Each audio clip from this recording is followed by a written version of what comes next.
Hello everyone, my name is Lowko and welcome to some more World of Warcraft Legion. Today it is time to check out the newest class in the game. I spent a couple hours leveling up my Demon Hunter, and in this video I want to try and showcase to you the playstyle and the type of abilities that you will be using when you're playing a Demon Hunter yourself. Now keep in mind, this is going to be all alpha type content, so that means that everything you're going to see is still subject to change. Now, I'm not gonna really, I don't really think they're gonna change too much about the playstyle in general. And obviously, since this is still going to be alpha, I also don't have all of the abilities unlocked. For example, this is the quest right here that I was doing after playing for a couple hours, where you unlock your artifact weapons. But this little signpost right here basically means that the Blizzard construction company is still working on it.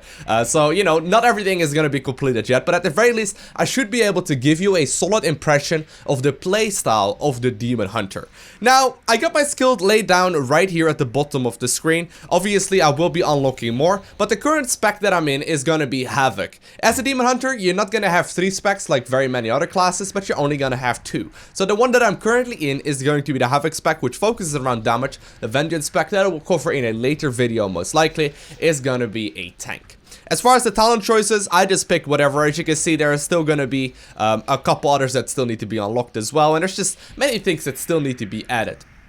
Now, my primary set is going to be agility. The weapons and the gear that I'm using is just the standard ones that you get from leveling up through the very first zone. Alright, so first things first. Now, the Demon Hunter is an extremely mobile class. There's a couple of passive abilities that are very important to be aware of, and that I actually didn't know until I started playing myself. So, the very first thing is that you obviously have a jump, just like all of the other classes. However, if you jump again and hit spacebar again at the very top of the jump, look what happens. We get a double jump, and that may not sound very significant, but oftentimes it means that you can just barely make that jump that other classes cannot make. And oftentimes you can also activate spacebar again to watch this float off of terrain. And this right here is freaking awesome. You can get towards low grounds without dying. There is no timer on this whatsoever at all, and you can just simply get up to places that other classes just cannot reach. Now, there's 2 other main abilities that I can activate in order to get more mobile. The very first one is what I got bound to my queue, and it's called Fell Rush. Fell Rush is great because it allows you to get 2 charges of basically jumping straight forward. And on top of that, it actually deals area of effect damage as well. So let me showcase it right here just one time while it's simply standing still. You can see I dash forward and I will be able to just get across terrain much faster than usual. Also, what I can activate is what I got bound to A1 right here. It's called Vengeful Retreat. And Vengeful Retreat is pretty much the same thing as Disengage from a Hunter. What happens is you basically jump backwards, and obviously there's a cooldown on this one as well. This is a relatively long one, but obviously you can use those abilities in consecutive nature as well. So what I can, for example, will be doing, I guess I will be jumping to my death here, but what I, for example, can go ahead and do is get towards the ledge here. Oh my god, this is a bad idea, isn't it? This is a really bad idea. But anyways, I can jump twice, float around for a little while, dash twice forward, and then Vengeful Retreat into the background once again. Now, maybe I can even make the jump here and get towards a zone that I haven't been to that doesn't seem to be very finished yet. But you can see, like, extremely mobile, extremely nice to get around, and extremely quick. And even though we're currently in the alpha of the game, obviously these kind of things are not going to be changing, right? The mobility will always be there. So if you enjoy playing a mobile character, this is going to be great. Alright, so in order to showcase to you the different abilities that I got, I made my way all the way to Stormwind, and I'm standing in front of a bunch of very poor target dummies.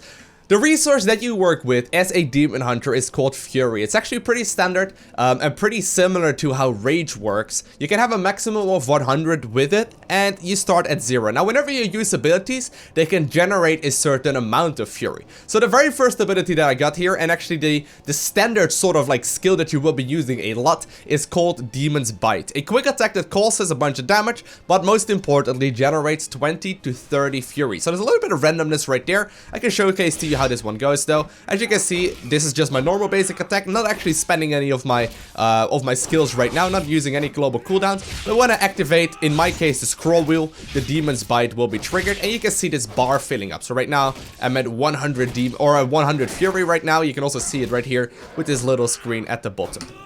So we can stop combat now. Fell Stalker is actually from one of the trinkets, I believe, that I got, yeah. Not that big of a deal, though. But that is the main skill, and as you can see, you lose a bunch of Fury over time as well if you're not spending any of your skills. Now, as far as the skills go, first off, like I already showed you, the Fell Rush, it does a pretty hefty amount of damage, and it's great for AoE, because everyone that, you know, basically stands in that line will be taking damage. On top of that, I have another skill that I use all the time. It's called Throw Glaive, and obviously, this basically just throws the glaive, and it actually bounces around for a while as well. Relatively long cooldown on that one, but you can use it to start the engagement. So usually you will start off maybe with something like the Fell Rush, maybe with something like the Throw Glaive, and then you will start gathering up some extra Fury while using your Demon's Bite ability. Now, your Fury you can spend on a couple different skills. First off, the main one that you will be spending it on constantly without any kind of cooldown at all costs 40 Fury. It's called Chaos Strike. So this one will basically just do a whole bunch of extra damage. Look at that ability and look at that animation as well. Really, really sexy. As you can see, it will gray out obviously if I don't have enough Fury. So your main basic attacks will be the Demon's Bite here and then also the Chaos Strike. You will be triggering in between those constantly.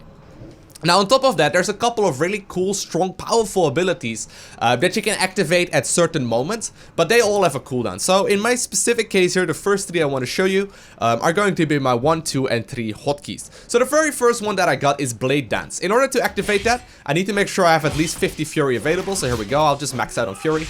And right now, I'm going to activate the Blade Dance. So, what happens, as you can see, I'm dashing in between targets, and it actually does hit multiple targets as well if you activate it at the correct time. 12-second cooldown on that. You can be using talents on this one as well, just to, you know, make it a little bit stronger. So once again, you will be using this one constantly, you know, as long as it is off cooldown. And, you know, you'll probably use this after using your Chaos Strike, as, you know, as that is on cooldown again. Second ability that I got is going to be Chaos Nova. Chaos Nova is an AoE skill. It's actually pretty similar to the Warlock one. This is a 1 minute cooldown, so it's actually pretty long as well. And what this one does, once again, let me max out on Fury just to showcase it a little bit easier to you. I can activate it and turn into a demon for just a second, and you'll see what that does in a little bit. Very powerful AoE ability. And last but not least, we have the Eye Beam. Relatively short cooldown, tons and tons of AoE damage. And as you can see, I will once again turn into a little bit of a demon. And these skills, by the way, look absolutely incredible.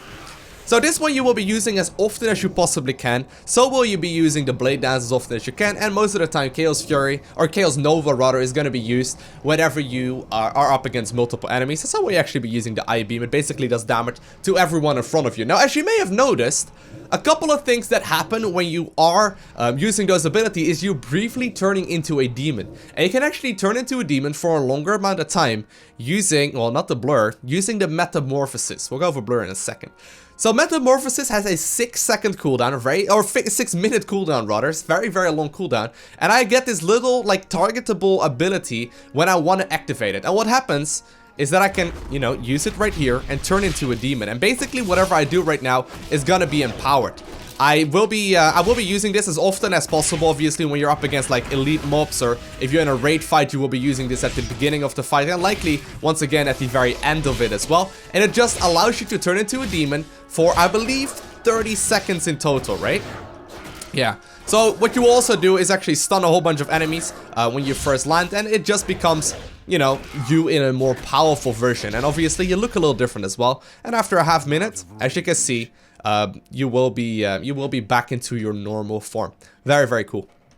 Last but not least, a couple other skills that we got as well is going to be the blur. Blur is very nice. What happens is that you will be able to dodge a whole bunch of extra stuff once you're in combat, and this can actually be increased as well with the duration. Most of the time you're going to be using this, I imagine, when using PvP. As you can see, I am not quite cloaked or anything yet, but I can basically use this to you know, make myself more sustainable and make myself more powerful over time, and, you know, just basically allow myself to you know, stay alive for a little while longer if your opponents are activating all of their cooldowns, for example.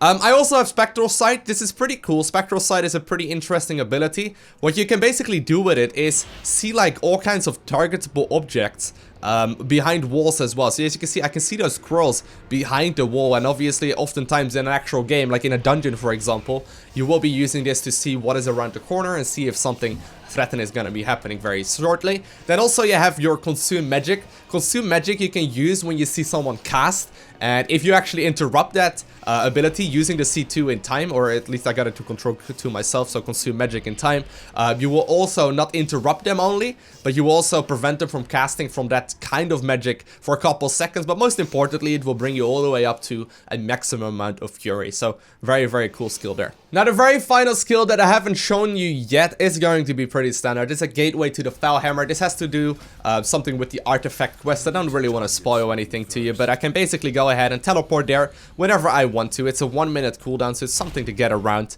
And obviously the longer you are playing the game, and you know, the more you're playing it, the stronger this little sanctuary will become as well, and it will allow you to basically get in touch with other demon hunters with relative ease. Alright, so that's gonna be it for this video. If you have any suggestions of content that you would like to see for the World of Warcraft Legion expansion, please let me know right below that like button in the comment section of this video. I will keep an eye out on it, so if there's anything in particular you would really like to be showcased, let me know, and I will see what I can do. And other than that, I want to thank you all for watching. Have an amazing day. Do not forget to smile, and I'll see you in the next one.